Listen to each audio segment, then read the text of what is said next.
How did I become to be the one to maintain Helene Hadsell's legacy? My name's Carolyn Wellman, and you may know me as the contest queen, but this year, to maintain that legacy properly, I started Words for Winning.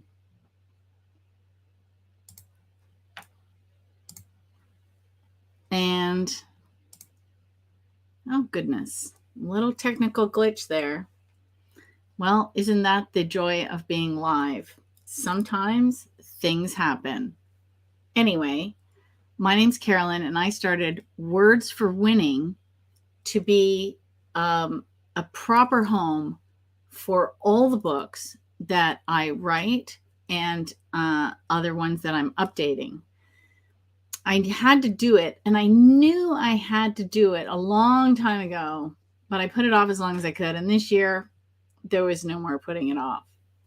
So let me give you a little bit of history of how I came to write books and how I came to meet Helene and what I'm going to be doing with her books and the new website.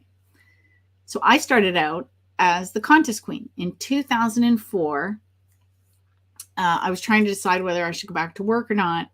And I decided through a series of events that I was going to write a book. So what happened was I had started the hobby of contesting. And at the beginning of 2004, I won a bunch of big prizes, one right after the other. And I was trying to decide whether to go back to work full time or to do something else on my own. And I went to a birthday party and someone said, you should really write a book because, you know, you're doing really well with all this. And my background had been marketing, and sweepstakes is a form of marketing. So I really understood the hobby from both sides of the table. So I decided to do a little bit of research because, you know, I'm just not going to randomly write a book. And someone said to me, why would you give away all your secrets? Well, that's a good question. And as I was driving to a friend's house to decide what I was going to do, I passed a church, and on the service announcement board, it said, you can't lose helping others win. And I thought, holy cow, that is for me. I knew instantly I was going to write the book. So I began writing my first book, which is You Can't Win If You Don't Enter. However, I didn't understand the hobby as well as I do now. And there is a difference in the various countries around the world, how sweepstakes are run. There's the core basics of finding, organizing, entering and winning is the same. However, there's lingo differences, sometimes differences in the rules, differences in the opportunities. And so what I ended up doing was writing one book for Canada. And then 2 years later, I released an American edition. Now, if you have been around the sweepstakes arena for any amount of time, you had heard of Helene Hadsell because, hello, she won every contest she ever entered, including a fully furnished home. So at that time, my husband got me this book, The Name It and Claim It Game. This was published in 1988, and he found a used copy online. This one's been very well loved, and it's even got a broken spine because I had to scan and vectorize all the images because this is the only place I had copies of these pictures. So in that process, the spine got broken. Thankfully, I did get another copy from Tag Powell when I visited him. So I had that book. And then in 2008, I heard that podcasts were going to be all the rage. So I started a podcast. Now, can you believe I started one in 2008 before it was cool, before we even had all this great technology? And you can listen to my interviews with Helene on my YouTube channel. And I threw them up on Spotify. But a couple of things. One, I was a terrible interviewer. You know, you learn and grow. Two, we didn't have the equipment you have now. Like I'm doing this live stream and I have a camera and I have a proper microphone and I have, you know, the streaming service and I have all these various things, even though sometimes they hiccup. I have all these various things. But the problem is in those days, I used to log into a site called Blog Talk Radio. They're still around, but they're a totally different service now. You're paying for things. And at that time, it was completely free. And you picked up your landline and you dialed in. So someone was complaining at one point where my mic was too loud and hers was too soft. And why didn't I fix the sound? And I'm like, no, you don't understand. This was 2008 and we're calling in on landlines to talk to each other through this service. I wish I had downloaded all the episodes I had there. I didn't. Oh, well. Some things are lost forever. Anyway, thankfully I had downloaded her too. So I did have copies of them and that's what I've shared. And so that was in 2008. Now, when I was on the air with Helene, when I was off air with Helene, I said to her, I would love to come visit you. And she said no. And I was like, all right.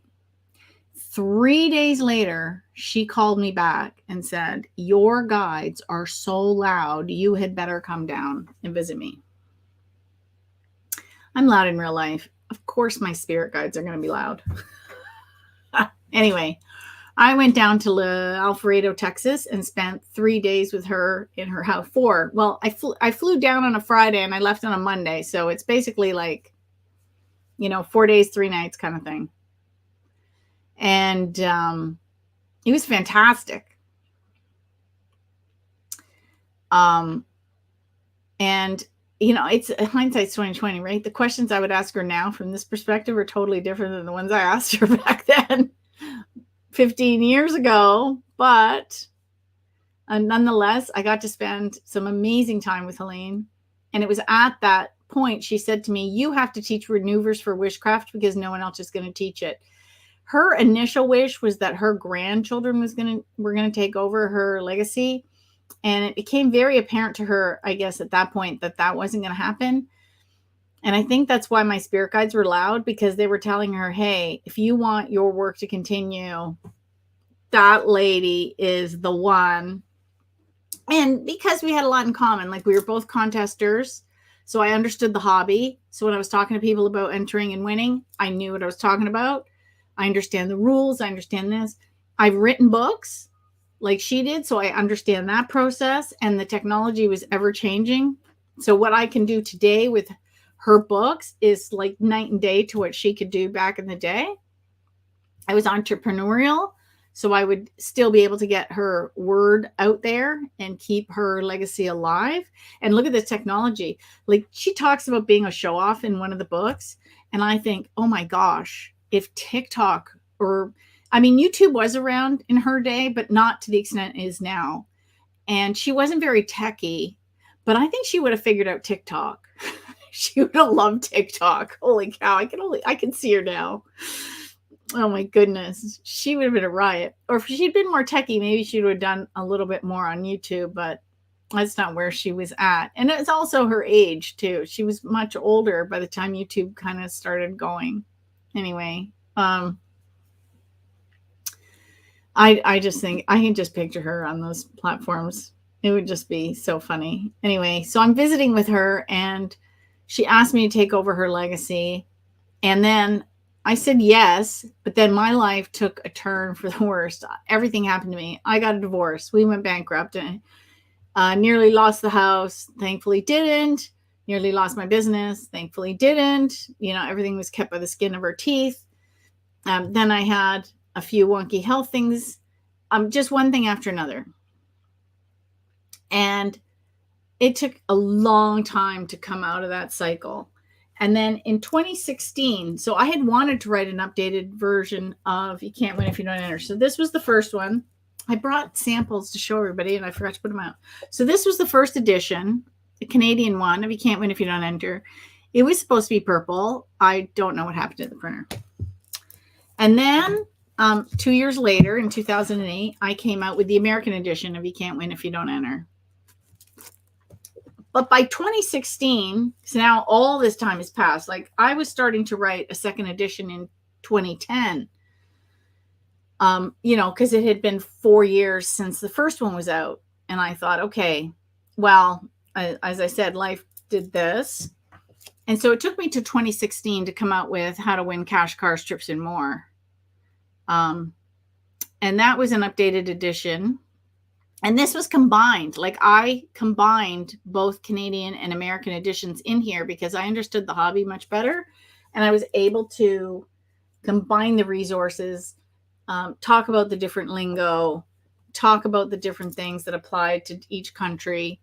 And it was much more robust. It's also why the book got bigger, because otherwise it would have been like a Lord of the Rings novel. It would have been this thick. So believe it or not, if a book gets too thick, you can increase its size and it keeps the page count down. So this way, if someone wins a book copy from me, I can mail it. So it took a long time. So finally now, 2016, I came out with that book. Finally in 2019, I thought, Dyke Hadsell was the only living relative of Helene's. And if I don't do something about the books, they're going to die with him. So I finally got a hold of him and I bought the rights of the books. Actually, I was just going to start redoing them. And I was thinking about it. And I thought, if he still holds the rights and I redo them and he still passes away, something's going to happen, we need to fix this. So I bought them outright because he agreed with me. He wanted her work to continue. And so he sent me, so I had this one. And I also had, when I went to visit Helene in 2008, she gave me a 2003 copy that she had written. Now, this one's really precious to me because she signed it. Now, it's funny because you think I would have had the sense to take this one down with me and have her sign it, but I didn't. Anyway, I have this one, and I just love it. And that's where she also gave me a copy of Confessions of an 83-Year-Old Sage, but we'll get to that one. She signed that one too. So I had those two. And then, and I looked for it, but I put it in a safe spot. I can't find it. So Dyke sent me the digital copy and then these paperback copies. So I had a digital copy of the Name It and Claim It game, and it was updated by Helene in 2010. How crazy is that? So this woman was updating her book till the year she passed away. She never stopped teaching. That is phenomenal to me, that she never stopped teaching. So then I started updating it, and I came out in 2020 with the Name and Claim It game. This is the 3rd edition because technically this is the same as the 2010 one that was on her computer. So the one on your computer was never published. So this is the 3rd edition. And this is actually not even technically considered an edition because it's her own printed version of this. So this went out of print and she started printing them herself at home. Yeah, modern method technology, right? We upload this to Amazon, print on demand. Somebody orders one, they print it, off it goes. Or you can get the Kindle. It arrives digitally in your house. I have my Kindle and it's kind of crazy. I order Kindle books all the time. I go like this, I open the thing up, boom, the book's there. It's like instantaneous. I love it. Anyway, so this is the 3rd edition of the book. Now, later on, I kept my eye out for these because these are very hard to find. In 2021, I found a copy of the Name It and Claim It game, and I just was so happy to have it. Now, something I didn't notice about this until I was creating the Audible book. Now, something is very interesting about creating the Audible books. Listening to a book isn't the same as reading a book. So I had rearranged this book to have some chapters in it that she had sent me after the fact, plus some of the things she had added on. She added little blurbs here and there, trying to enhance the book. But she didn't have the editing skills that I do. So she would put chapters, like she edited with the space bar and the return key. She would just plunk stuff wherever. She couldn't move whole chapters around and stuff. Like when I found the book, the original Maneuvers for Witchcraft and Spec chapter were in two different places. And she talked about Maneuvers for Witchcraft and said, select it, project it, expect it, collect it. And then Spec was not right there. I was like, yeah, we're moving it. Actually, let's see where did she have it? I'm just thinking out loud now. She had it. Okay. So Maneuvers. Okay, so here's chapter 9 is Maneuvers for Witchcraft. And she doesn't put Spec until, where's Spec? She doesn't even seem to have an index in this one. Where is Spec? Oh no, here's her table of contents. Is Spec even in this one? No, she doesn't even have Spec in this one. So look at that. She doesn't even have Spec in this one. She added it in her update. How crazy is that? So her Spec chapter isn't even in the 2003 one. It's in the 2010 one that I had, that I updated. So you can look, Spec right here now is, so you finish so Maneuvers for Witchcraft, and immediately there's the Spec chapter right away. There you go. Anyway, we're shuffling things around and I'm reading the book for Audible. And there was a problem. And I can't remember what the problem was. So we started, I said, you know what? Next time I come in, I'm going to bring all of the books, all of the editions, and we're going to look at them. And we're going to solve this problem and make sure that we have it right, because Audible is much harder to update and fix if there's a mistake. And as is, because I'm coming out with a third book, I'm coming out with Prizes Everywhere later this year, I am going to have to update the Audible book, and we only want to update key pieces. So you want to make sure it's right, because it's difficult as it is. So I start going through this book to make sure that we have everything right from the get-go. And I noticed there's a chapter in here that's not in any of the books. And because I didn't have this one to reference in 2019 and 2020, I was like, oh my gosh, now what am I going to do? So I read it and I discovered something interesting. Now, Tag Powell, who wrote many books, who I'm republishing some of his books, was the republisher of this edition of Helene. He met Helene through Jose Silva, because Tag Powell was a Silva instructor, and Helene was Jose's PR assistant. So Tag Powell republished this. So obviously there was a discussion between Helene and Tag as to leaving out that chapter. So the first part of the chapter isn't familiar at all, but the second part of the chapter is very interesting, because I found it later in this book, In Contact with Other Realms. It's the chapter of the messenger. So it's not really a missing chapter. It's a moved chapter. And the first part of the chapter is about weight loss, which I can see why they left that out altogether.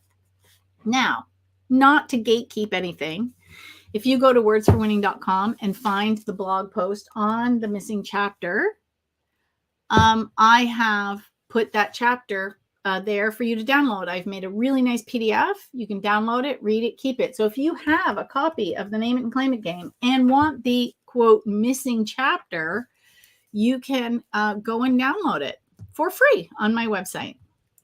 Of course, I won't gatekeep.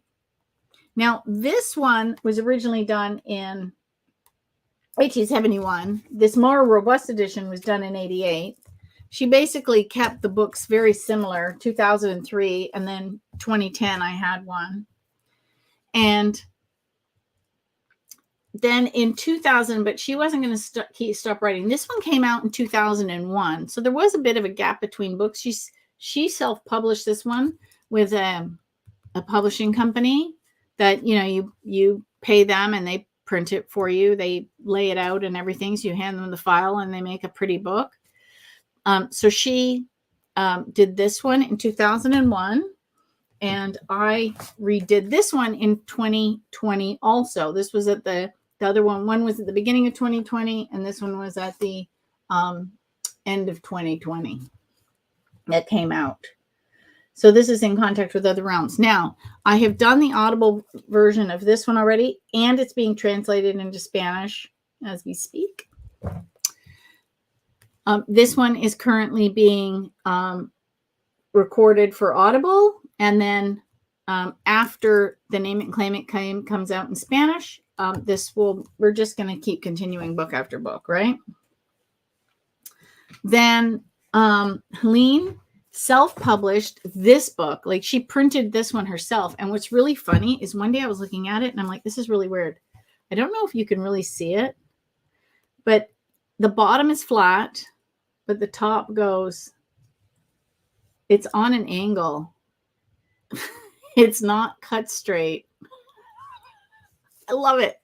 This one is also signed. Very funny. Anyway, this one, because this one, she only printed so many, and then for her it was out of print. And I don't know if this made it anywhere into bookstores, but it did have an ISBN. These ones didn't have ISBNs. These were literally like, she just had a printer do them, and she had them. And if you sent her, I think $12, she'd mail you a copy. Some of the stories in here are replicated rather, in this book. Some are, some aren't.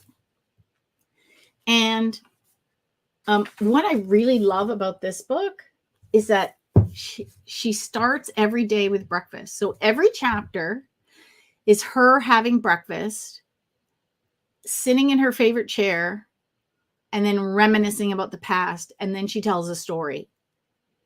And like I said, some of the stories are in Contact with Other Realms. A lot aren't. You can see the size difference in the books, right? There's a lot of new stories in here. I didn't care that there were some replicated stories. I loved this book. Loved it. And of course, I redid that one too. So as you can tell, I'm going in order. And as I update books, they'll be translated, audibleized, everything. These are already ebooks and print books. And then her last book, which nobody really knew about, was a fiction book. So this woman, I love this woman. She is 80. She was in her 70s, and she decided she wanted to learn how to write fiction. Now, writing a how-to book or a true story is a completely different animal than writing a fiction book.